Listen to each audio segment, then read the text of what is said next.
Every day, you are invited to argue.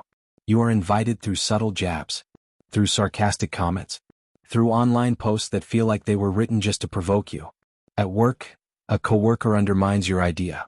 At home, a loved one brings up old wounds during dinner. On social media, someone leaves a passive-aggressive reply. In traffic, in text, in daily conversation. It's endless, and your mind wants to engage, to defend, to explain, to prove that you're right. But today, I want to offer you another option. You don't have to attend every argument you're invited to. Not every comment deserves your energy. Not every slight deserves your attention.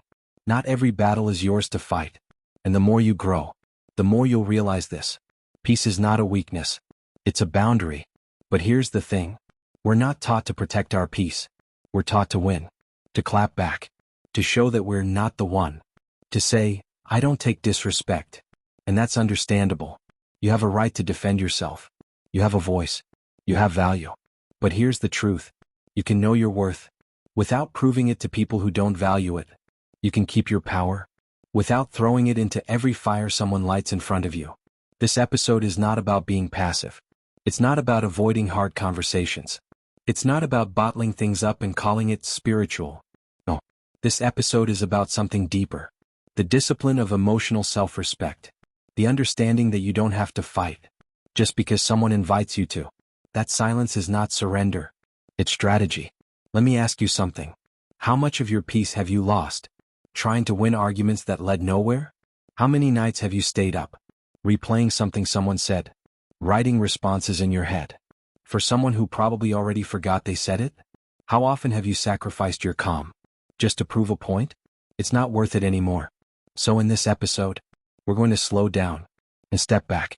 We'll explore why we feel the need to respond to everything, how unnecessary conflict drains your mental and emotional energy, how to recognize when silence is wisdom, not weakness, how to choose your battles with clarity, and most of all, how to protect your peace, like it's the most valuable thing you own. Because honestly, it is. If you've ever been pulled into fights that weren't worth it, if you've ever walked away from a conversation, feeling like you lost something sacred just by engaging, then this episode is for you. It's time to reclaim your focus, to stop scattering your soul across every disagreement, to stop being available for every emotional invitation. It's time to protect your peace, and it starts with learning how to say nothing when nothing is worth saying. Let's begin. Chapter 1: The Trap of Reaction. Let's begin with a truth that's hard to admit, but essential if you want to protect your peace. Most of your emotional exhaustion doesn't come from what happens to you. It comes from how you react to what happens. Let that sink in. The argument wasn't the real problem. It was how long you carried it in your mind. The comment didn't destroy your mood. It was the story you told yourself after you read it. The moment passed, but your reaction stayed. And that's where the trap is. Reaction is quick, but the cost is long. Your brain wants to react. Biologically, you're wired for it. The moment you feel disrespected, your nervous system fires. Adrenaline spikes. Your mind starts preparing a response. Sometimes before you even realize it, you feel threatened. Not just physically but socially. So you react. You interrupt. You send the text. You raise your voice. You post back. And maybe, for a moment, you feel powerful. But what happens next? You spiral. You overthink. You replay the moment over and over in your head. And then you ask yourself, why did I let that get to me? That's the trap. Reaction gives you short-term release, but long-term regret. Reaction becomes a cycle. Someone pushes your button. You respond. They respond stronger. Now you're emotionally invested. Your energy is pulled away from what matters. You lose hours, maybe days, caught in the loop. All from one moment that you could have walked away from. But here's the good news. Reaction is not destiny. It's habit. And habits can be changed. You don't have to answer every email the moment it arrives. You don't have to fire back every time someone disrespects you. You don't have to prove that you're strong by showing up to every argument you're invited to. The space between trigger and response. Viktor Frankl, a Holocaust survivor and psychiatrist, once wrote, "Between stimulus and response there is a space. In that space is our power to choose our response. In our response lies our growth and our freedom." Read that again. There is a space, a breath, pause, a window of clarity, if you train yourself to see it. When someone says something offensive, can you pause for 3 seconds before deciding if it's worth your breath? When you read a comment online, can you sit with the feeling without needing to clap back right away? That pause is where peace lives. That pause is power. Why we react so easily? We react quickly for many reasons. Ego, we feel we must defend our image. Fear, we worry about being misunderstood or seen as weak. Control, we want to fix how others see us. Conditioning, we were raised to never let anything slide. But ask yourself this: is this reaction protecting me? Or is it just protecting my pride? Because not every insult is an attack. Not every disagreement is disrespect. And not every silence means surrender. Sometimes the strongest move is stillness. Choose to pause. Here's a simple practice you can use starting today. Before you respond to anything that stirs you, pause. Ask yourself these 3 questions. Is this worth my energy? Will this matter in 24 hours? What happens if I say nothing? You'll be amazed how many storms pass when you simply don't throw more wind into them. Final thought. Reaction is reflex, but peace is choice. And every time you choose not to react, not to fire back, not to jump in, you build something inside of you that's stronger than being right. You build discipline. You build presence. You build quiet power.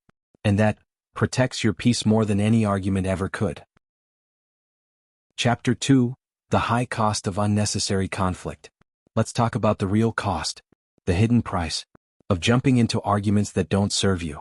Because every time you say, I just had to say something, I needed to defend myself, they pushed me too far, you might win the exchange, but lose something far more valuable, your peace. And when that happens often enough, you start leaking your energy, one unnecessary fight at a time. Section 1. Every reaction has a price. Maybe you've been there. You replied to the comment. You answered the phone call you shouldn't have. You sent the long message just to set the record straight.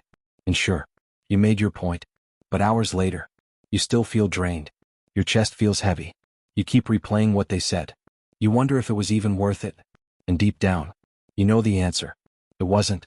Because even when you won, you walked away feeling worse. Section 2. Not every fire needs you. Think of your emotional energy like firewood. You only have so much each day. So ask yourself, do you really want to burn it on every argument? On every sarcastic text?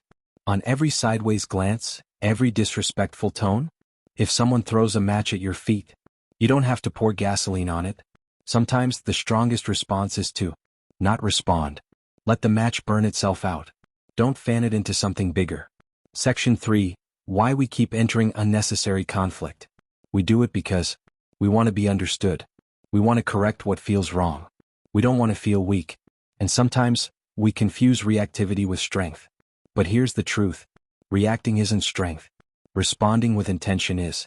And choosing not to respond when it doesn't serve you is one of the clearest signs of emotional maturity. Section 4. What you lose when you argue needlessly. You lose time. You lose sleep. You lose focus. You lose days, sometimes years, tied up in mental battles that don't move your life forward. But worst of all, you lose access to your own center. You become reactive, unstable. You get pulled out of alignment. And when that happens enough times, you start to forget what peace feels like. You think constant stress is normal. You think every conversation needs to be defended. You think being on edge is just part of life. But it's not. It's a signal that it's time to return to yourself. Section 5. Peace is not passive. Let's make something clear. Choosing not to argue is not the same as avoiding truth. It's not about letting people walk all over you. It's not about bottling things up. It's about strategic silence. It's about discernment. It's about protecting your state instead of proving your point. Because your peace, it's worth more than anyone's opinion.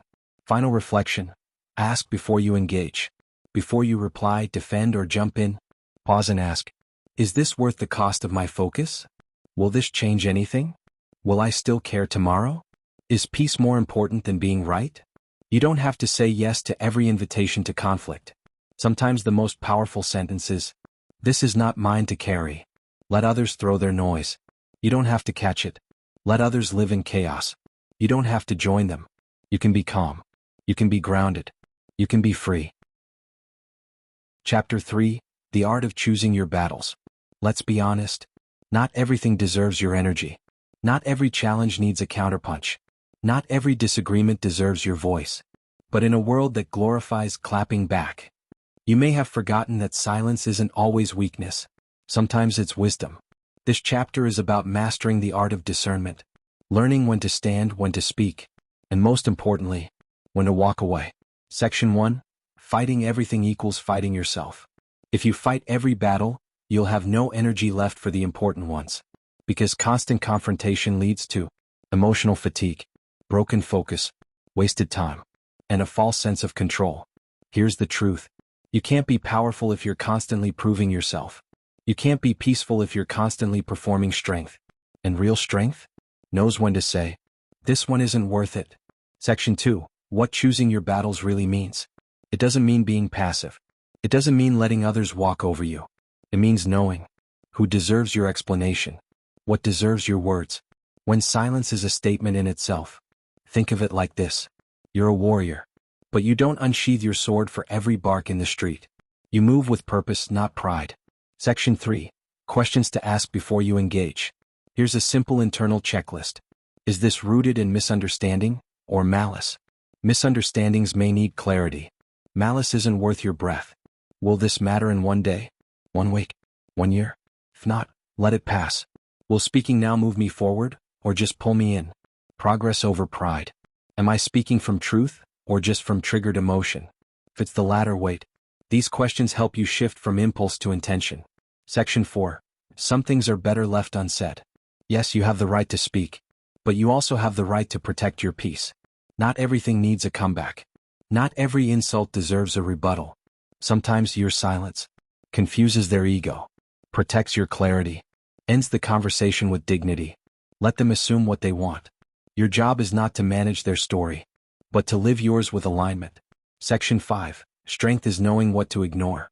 You will never find peace if you're always taking offense.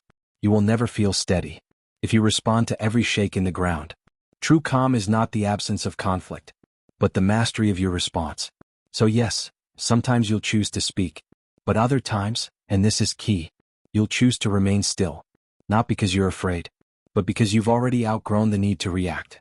Final reflection. Every fight has a cost. And the most mature people you'll ever meet? They don't fight less because they can't. They fight less because they understand the price. Let others bark. Let others bait. Let others spin stories and throw shade. You choose. You protect your clarity. You move when it matters. You rise above what's beneath you. Because wisdom isn't knowing how to argue better. It's knowing what's beneath you and walking away with peace intact. Chapter 4. Peace is a skill, not a gift. Let's start with a shift in perspective. Peace isn't something you either have or don't. Peace is something you practice. It's not a personality type. It's not a privilege. It's not a gift only wise monks or spiritual gurus possess. It's a skill, a daily, deliberate discipline. And just like any other skill, peace can be developed, strengthened, and sharpened over time. Section 1. You're not born chaotic. You're just untrained. Maybe you've thought, I'm just hot-headed. I can't help but react. That's just who I am. No, that's who you've rehearsed. You've practiced reaction. You've practiced defensiveness. You've practiced chaos through repetition. And now your system does it automatically. But here's the good news. If you can train your nervous system for chaos, you can also train it for calm. Section 2. What peace actually looks like. Peace isn't walking around smiling all the time. Peace is taking a breath before you reply. Letting things pass without absorbing them. Choosing not to respond not because you're weak but because you're centered. Feeling anger, but not being ruled by it. Staying grounded when the world spins fast. Peace isn't perfection. It's presence. It's not about not feeling. It's about not being owned by those feelings. Section 3. Why peace feels unnatural at first. Here's the truth. Most of us have been conditioned to treat reaction as strength and silence as weakness. So when you first choose calm, you'll feel guilt. You'll feel like you're losing. You'll feel like you're not standing up for yourself. But that's not failure. That's withdrawal from a toxic pattern. Sometimes peace feels unfamiliar because war was your normal. But stay with it. Peace will feel awkward at first, but powerful later. Section 4. Repetition creates regulation. If peace is a skill, then peace needs reps. Here are simple practices to train your nervous system. Pause before replying to anything emotional. Give yourself 10 seconds or even 10 minutes. Practice not reacting to what isn't urgent. Not every message needs a reply right now. Journal instead of venting. Get it out, but don't always throw it outward.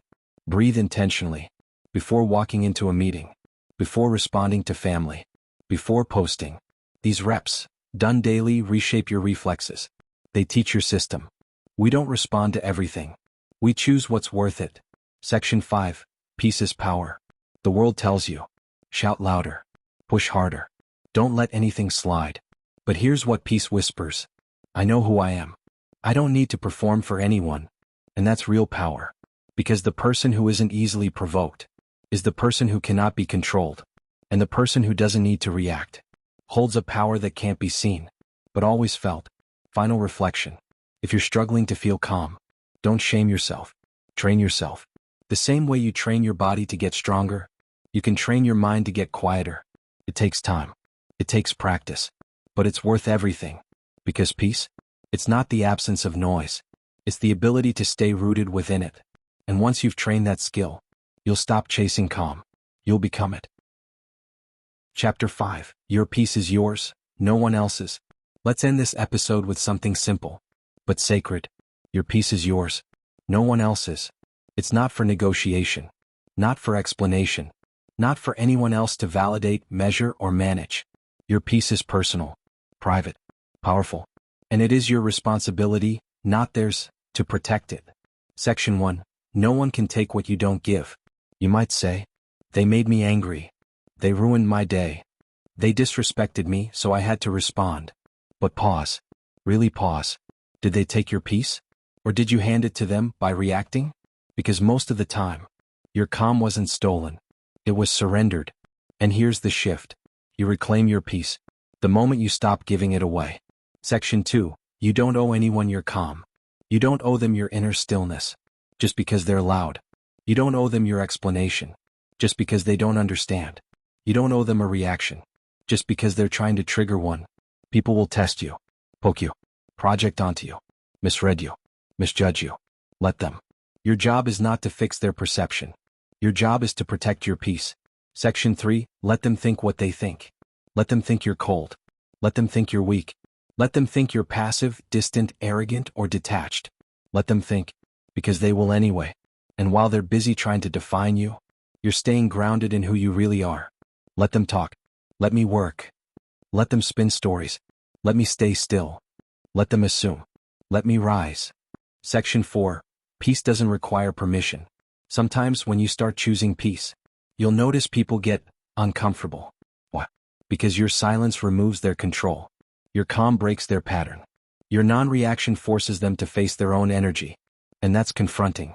They'll try to pull you back in, test your patience, accuse you of changing. But listen carefully. You don't need their permission to evolve. You don't need their approval to stay calm. You don't need their comfort to grow. You only need your own alignment. Final reflection. Walk away full. There is no need to argue. No need to convince. No need to defend what you know deeply to be true. You can simply say, I understand. That's your opinion. You're allowed to feel that way. Or even, say nothing at all. And then, walk away full. Not full of pride, but full of peace. Full of self-respect. Full of the power that comes from choosing yourself. Without having to prove it. Because in the end, your peace is not a shared resource. It's your sacred ground. Protect it, guard it, live in it, and let the world adjust to the quiet strength you no longer explain. So here we are. You've stayed with me through this entire journey, from understanding the trap of reaction, to honoring your silence, to recognizing that peace isn't a gift, it's a choice, a practice, a skill.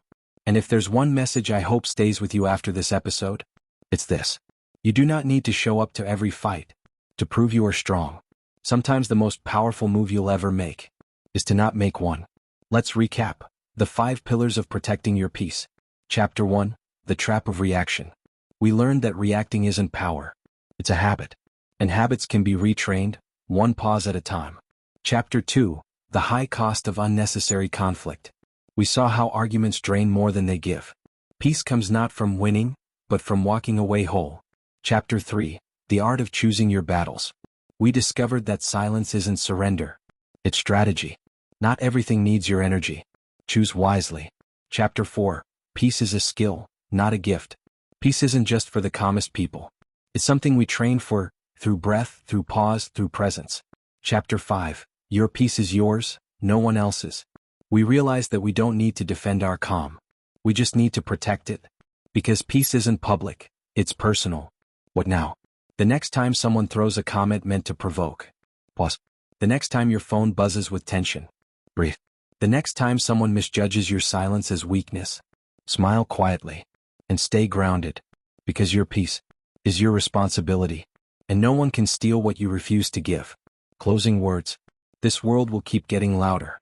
But that doesn't mean you have to match its volume. You can be different. You can be clear. You can be calm. And that calm, that stillness, is not weakness. It is presence. It is dignity.